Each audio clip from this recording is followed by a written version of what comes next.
तो good morning guys, कैसे हैं आप लोग। Welcome to your channel pride study. मैं फिर से हाजिर हूँ एक और वीडियो के साथ। और आज इस वीडियो में हम कवर करेंगे 28 जून के करंट अफेयर्स।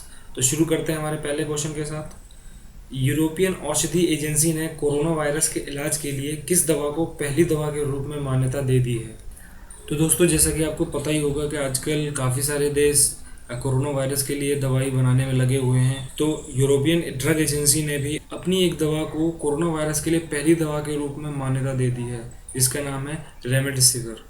तो हमारा करेक्ट ऑप्शन है ऑप्शन ए। तो दोस्तों, इस दवा का जो निर्माण है सबसे पहले एक वायरल बुखार के लिए किया गया था।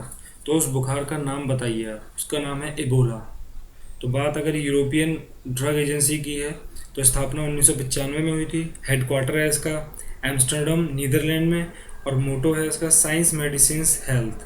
तो बढ़ते हैं आगे। तो हमारा दूसरा क्वेश्चन है, निम्न में से किसने ग्राहकों के लिए टीवी के मनपसंद चैनल को सब्सक्राइब करने के लिए हाल ही में एक ऐप लॉन्च किया है।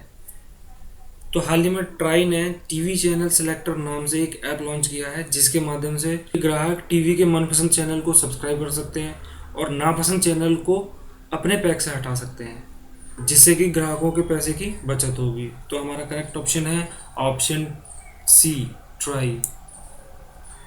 तो ट्राई की फुल फॉर्म भी बता देते हैं, telecom regulatory authority of India. तो इसकी स्थापना 1997 में हुई थी। इसका हेडक्वार्टर न्यू दिल्ली में है। इसके चेयरमैन हैं राम सेवक शर्मा और इसके सेक्रेटरी हैं सुनील कुमार गुप्ता। तो बढ़ते हैं इस अपने नेक्स्ट क्वेश्चन की ओर। हमारा तीसरा क्वेश्चन है, किस अंतर्राष्ट्रीय संगठन ने अपने मुख्यालय का नाम बदलकर मैरी डब्ल्यू जैक्सन रखा है। तो हाल ही में अमेरिकन स्पेस एजेंसी नासा ने यह घोषणा की है कि वॉशिंगटन डीसी में स्थित इसके एक मुख्यालय का नाम मैरी डब्ल्यू जैक्सन के नाम पर रखा जाएगा। तो दोस्तों, आप सोच रहे होंगे कि मैरी डब्ल्यू जैक्सन है कौन। तो ये 1921 से 2005 तक नासा की एकमात्र अश्वेत महिला इंजीनियर थी। तो हमारा करेक्ट ऑप्शन है ऑप्शन ए, नासा। बात नासा की है तो इसकी फुल फॉर्म है national aeronautics and space administration. इसकी स्थापना 1958 को हुई थी। हेडक्वार्टर है वॉशिंगटन डीसी में और इसका मोटो है for the benefit of all. तो बढ़ते हैं आगे। तो हमारा चौथा क्वेश्चन है, हर साल एमएसएमई दिवस को विश्व स्तर पर किस तिथि को मनाया जाता है। तो यह दिन हर साल विश्व स्तर पर 27 जून को मनाया जाता है और एमएसएमई इस दिन को स्थानीय और वैश्विक अर्थव्यवस्थाओं में उनके काम को चिन्हित करने के लिए मनाते हैं। तो संयुक्त राष्ट्र महासभा ने 2017 को यह दिवस पहली बार मनाया था। तो चलिए आज फिर हम इस मंथ की इम्पोर्टेंट डेट्स का रिवीजन कर लेते हैं। तो 1 जून को मनाया जाता है वर्ल्ड मिल्क डे और इसकी थीम रही इस बार एंजॉय डेयरी रैली।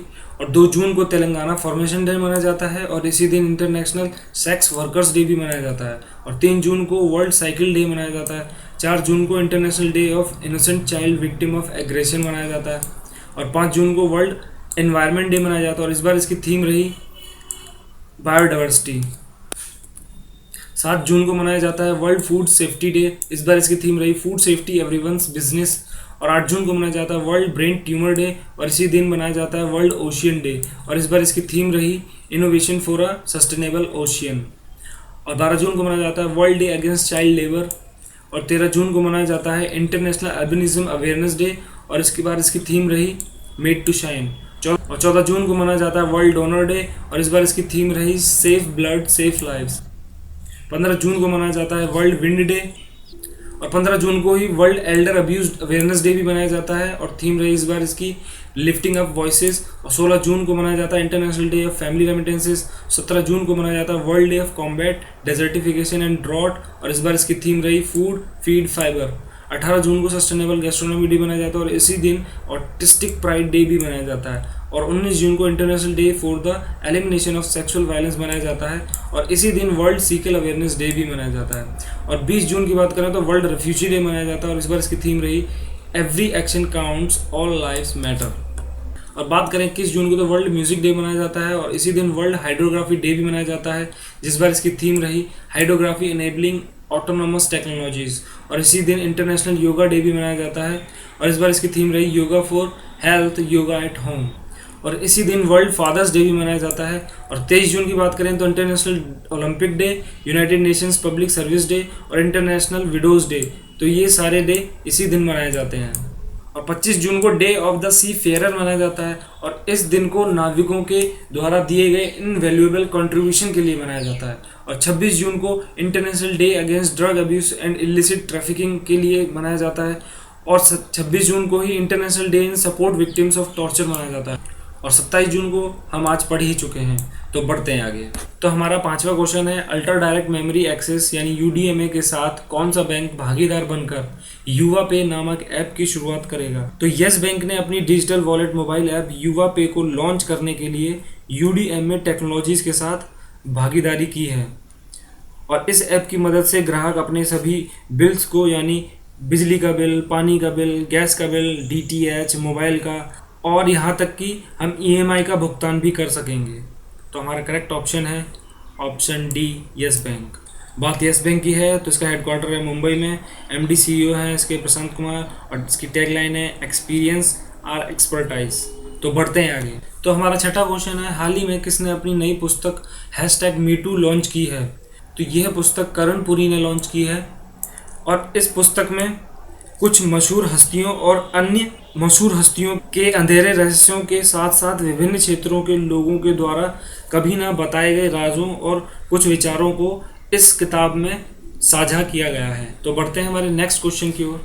तो हमारा 7वां क्वेश्चन है, हाल ही में विनी महाजन को किस राज्य के मुख्य सचिव के रूप में नियुक्त किया गया है? तो हाल ही में विनी महाजन पंजाब की पहली महिला चीफ सेक्रेटरी बनी है। तो हमारा करेक्ट ऑप्शन है ऑप्शन ए, पंजाब। तो विनी महाजन पंजाब के डीजीपी दिनकर गुप्ता की पत्नी हैं और यह 1987 बैच की आईएएस अधिकारी भी हैं और इन्हें अवतार सिंह की जगह पर governance reforms and public grievances में विशेष सेक्रेटरी के रूप में नियुक्त किया गया है। तो बढ़ते हैं आगे। तो हमारा 8वां क्वेश्चन है, किस राज्य सरकार ने एमएसएमई और अन्य बड़े उद्योगों के लिए एट वन क्लिक नामक एक पहल शुरू की है? तो हाल ही में गुजरात सरकार ने 12,247 एमएसएमईज के लिए वन क्लिक नामक एक पहल शुरू की है। तो इस पहल के तहत एमएसएमईज और बिगर इंडस्ट्रीज को ऑनलाइन कैश प्रोवाइड में हेल्प एंड सपोर्ट किया जाएगा। तो बढ़ते हैं आगे। तो हमारा 9वां क्वेश्चन है, वीर चक्र पुरस्कार से सम्मानित परवेज जाम्स जी का हाल ही में निधन हो गया। उन्होंने निम्न में से किस युद्ध में भाग लिया था? तो हाल ही में परमवीर चक्र पुरस्कार से सम्मानित स्क्वाड्रन लीडर परवेज जामशी का निधन हो गया और इन्होंने इंडिया पाकिस्तान के 1971 वॉर में भाग लिया था। तो फ्लाइट लेफ्टिनेंट परवेज रुस्तम जामशी एक हेलीकॉप्टर यूनिट उड़ाते थे और वे 1965 में सेना में भर्ती हुए थे और 1985 में रिटायर हो गए थे। तो बढ़ते हैं आगे। तो हमारा 10वां क्वेश्चन है, किस राज्य की सरकार ने उद्योगों में नए निवेश को आकर्षित करने के लिए महापरवाना योजना की घोषणा की है? तो हाल ही में महाराष्ट्र सरकार ने राज्य के उद्योगों में नए इन्वेस्टमेंट्स को आकर्षित करने के लिए महापरवाना योजना की शुरुआत की है और इस योजना के अंतर्गत 50 करोड़ या उससे अधिक निवेश वाली कंपनियों को महापरवाना के साथ छूट दी जाएगी, जिससे कि मैत्री एकल खिड़की प्रणाली के तहत 48 घंटों के भीतर इन्हें ऑनलाइन अनुमति भी दी जाएगी। बात महाराष्ट्र की है तो इसके सीएम हैं उद्धव ठाकरे और गवर्नर हैं भगत सिंह कोश्यारी। बढ़ते हैं आगे। तो हमारा 11वां क्वेश्चन है, किस अंतर्राष्ट्रीय संस्था ने म्यांमार को रोहिंग्याओं की सुरक्षित वापसी सुनिश्चित करने के लिए कहा है?